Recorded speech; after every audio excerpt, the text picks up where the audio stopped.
নহলেও জুন মাহৰ ভিতৰত আপোনালোকক 10,000 টকাটো মই ক্লিয়াৰ কৰি দিম হ'ব তো কোনোবাই ৰেকৰ্ড টেকৰ্ড কৰি লওক জুনৰ ভিতৰত দিম বুলি কৈছো তেতিয়াহে মোক মনত পেলাই দিব পাৰিব হয় নে নহয় এয়া সকলে মোক খুধে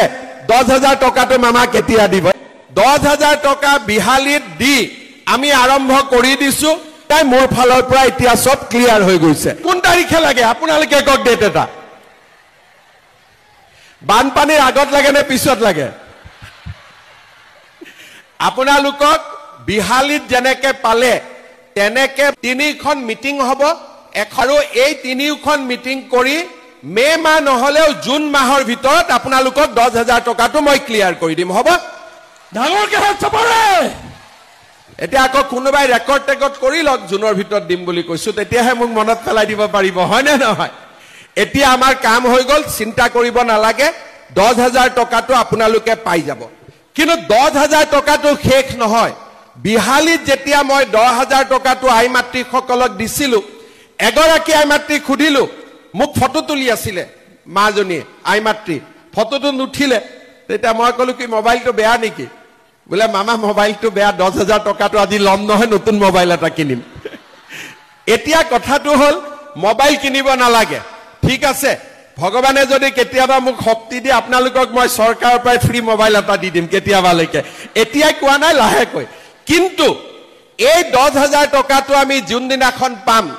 কংগ্ৰেছৰ মানুহবিলাকে বিহালীত উলিয়াইছিলে যে মামা এনে কৈছে 10,000 নিদিয়ে মই 10,000 দি দিলো এবাৰ ইলেকশ্যনত কংগ্ৰেছে তাতে ইলেকশ্যনে নেখেলিলে সব বিজেপি আনকণ্টেষ্ট জিকি গল কাৰণ প্ৰচাৰ বেছি কৰি আছিলে মই নিদিও বুলি আৰু মই যি কওঁ আজিলৈকে প্ৰত্যেকটো কথা ৰাখি আহিছো নে নাই গতিকে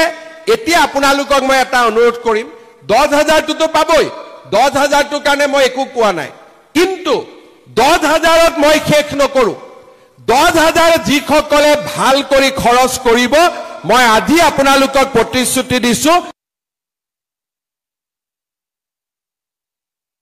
টকাটো খালি আপোনালোক খৰচ নকৰিব স্বামীৰ ব্যৱসায়ত খৰচ কৰক গাহৰি পালন কৰক গৰু পালন কৰক কিবা এটা উপাৰ্জনমূলক কামত খৰচ কৰিব 10,000 টকা এই বছৰ অহা বছৰ মই আপোনালোকক 25,000 তাৰ পিছৰ বছৰ আপোনালোকক মই 50,000 টকা দিম এইটো আপোনালোকে ভিডিও ৰেকৰ্ডিং কৰি ৰাখি দিয়ক সেইটোও দিম এতিয়া মই আৰু কেইটামান আঁচনি দিব খুজিছো আপোনালোকে জানি ভাল পাব যে আমাৰ অসমত যেতিয়া প্ৰথম ৰেচন কাৰ্ডখন ওলাইছিলে তেতিয়া ৰেচন কাৰ্ডত চাউল আছিলে আমি দামেদি কিনিব লাগিছিল তাৰ পিছত আমাৰ ৰেচন কাৰ্ডত আমি বিনা পইচাত চাউল পালো এইবাৰৰ পৰা আমি নিয়ম কৰিলো যে যাৰ ৰেচন কাৰ্ড থাকিব সেই ৰেচন কাৰ্ড থকা মানুহে মেডিকেলত গলে 5 লাখ টকাৰ বিনামূলীয়া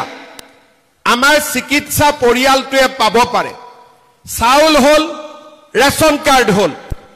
এইবাৰ আমি এটা নিয়ম কৰিছো যে লৰা ছোৱালী যেতিয়া কলেজত এডমিশন হ'ব এইবাৰ আপোনালোকে সাৰ্টিফিকেট বিচাৰি গাঁওবুঢ়াৰ ঘৰত যাব নালাগে ৰেচন কাৰ্ডখন দেখুৱালে প্ৰিন্সিপালে বিনামূলীয়া এডমিশন কৰি দিব আৰু কাৰো ঘৰত সাৰ্টিফিকেট বিচাৰিব নালাগে ৰনুজা অৰ্ডাৰটো দি দিব আজি যে ৰেচন কাৰ্ড থাকিলে গাঁওবুঢ়া মৌজাদাৰৰ এছডিঅৰ ইনকাম সাৰ্টিফিকেট নালাগে ভাল হ'ব নে বেয়া হ'ব অলপ ভাল কৰি হাত চাপৰি বজাই দিয়ক তেতিয়াহে ৰনুজ দাই বলটো পাব এতিয়া ৰেচন কাৰ্ডৰ আমাৰ কি হল চাউল পালো আমি অৰুণোদয় পালো ৰেচন কাৰ্ডত এইবাৰ আমি ৰেচন কাৰ্ডত আৰু আমি কি পালো বিনামূলীয়া মেডিকেল পালো আৰু বিনামূলীয়া এডমিশন পালো এতিয়া মোৰ পৰা লিখি লওক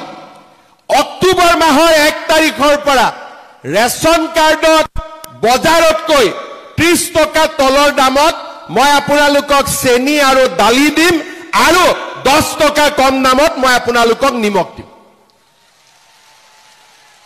তাৰ মানে এখন ৰেচন কাৰ্ডে কিমান পোৱালি পাৰিলে বিনামূলীয়া চাউল হল বিনামূলীয়া এডমিশন হল বিনামূলীয়া মেডিকেল হল আৰু এইবাৰ 3টা নতুন বস্তু গোট খাব সেইটো হল দালি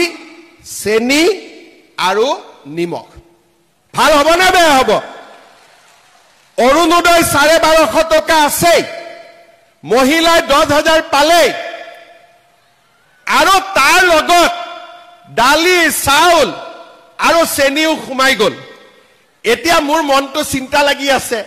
যে আই মাতৃসকলক গেছটো বিনা পইচাত দিব পাৰি নেকি এতিয়ালৈকে মই পাৰা নাই কিন্তু মোৰ মূৰত এইটো চিন্তা সোমাই আছে যদি গেছটো অলপ দাম কমাই দিব পাৰি এতিয়া উজ্জ্বলা গেছৰ দাম কিমান 550 হয় নে নহয় কিমান 1000 হল যাৰ উজ্জ্বলা নাই যাৰ উজ্জ্বলা আছে তাৰ হল 550 টকা 950 হল যাৰ উজ্জ্বলা নাই এতিয়া 550 যাৰ আছে তাকো যদি 200-300 টকা কমাই দিব পাৰো 950 যাৰ আছে তাকো যদি 200-300 কমাই দিব পাৰো আপোনালোকৰ বহুত সুবিধা হৈ যাব ঘৰখন আপোনালোকে ধুনিয়াকৈ চলাব পাৰিব হয় না নহয় ঠিক কৈছো না নাই এতিয়া আমি আৰু এটা কাম কৰিব খুজিছো আমাৰ যে নিযুত মইনা স্কিম আছিলে এতিয়াতো ছোৱালী বিলাক এবাৰ পাস হ'ব সেকেন্ড ইয়াৰ পাব সেকেন্ড ইয়াৰতো আমি নিযুত মইনা দিম ফাৰ্স্ট ইয়াৰতো আমি নিযুত মইনা দিম কিন্তু লৰা বিলাকে কয় মামা আমাৰ কাৰণে একো নাই নেকি ইউ এটা ভেজাল যে লৰা বিলাকৰ কাৰণেও কিবা এটা লাগে এইবাৰ আমি কি কৰিছো যিমান লৰাই বিএ বিএসসি পাস কৰিব এক বছৰটো চাকৰি নাপায় পৰীক্ষা দি থাকিব লাগে বিএ বিএসসি পাস কৰা সকলো লৰাৰে বেংক একাউণ্টত বা পিজি পাস কৰা সকলো লৰাৰে বেংক একাউণ্টত মাহত এক বছৰলৈ আমি 2,500 টকাকৈ জমা দি থাকিম যাতে লৰা ছোৱালীয়ে কিবা নহয় কিবা তেওঁলোকে চাকৰি বাকৰিৰ কাৰণে ইন্টাৰভিউ দিব যাওঁতে দেউতাক মাকৰ যাতে পইচা খুজিব অন্তত এক বছৰলৈ নালাগে এক বছৰ লৰাজনৰ দায়িত্ব মামাই লব ঠিক আছে এক বছৰ মামাৰ ওপৰত থাকিব ভগৱানে কৰিলে চৰকাৰী চাকৰি ওলাই আছে অসমত ইণ্ডাষ্ট্ৰিও আহি আছে এক বছৰৰ ভিতৰত লৰাবিলাকৰ কিবা নহয় কিবা এটা লগত আমি কি কৰি আছো নতুনকৈ আৰু এটা আঁচনি আমি আৰম্ভ কৰিছো সেইটো হল যে যিবিলাক লৰাই ব্যৱসায় কৰিব খোজে তেওঁলোককো আমি 2 লাখ টকাকৈ দিয়াৰ আঁচনি লৈছো জুনাই সমষ্টিত ইতিমধ্যে 300 লৰা ছোৱালীয়ে 2 লাখ টকাকৈ পাইছে অক্টোবৰ মাহত আৰু 700 লৰা ছোৱালীক আমি 2 লাখ টকাকৈ দিয়াৰ ব্যৱস্থা কৰিম মোৰ লক্ষ্য হৈছে প্ৰতি বছৰে 4 লাখ লৰা ছোৱালীক আমি 2 লাখ টকাকৈ দি থাকিম বেংকৰ কথা নাই যাতে তেওঁলোকে চাকৰি নাপালেও ব্যৱসায় বাণিজ্য কৰি নিজৰ ভৰিৰ ওপৰত নিজে থিয় দিব পাৰে আপোনালোকে চিন্তা কৰক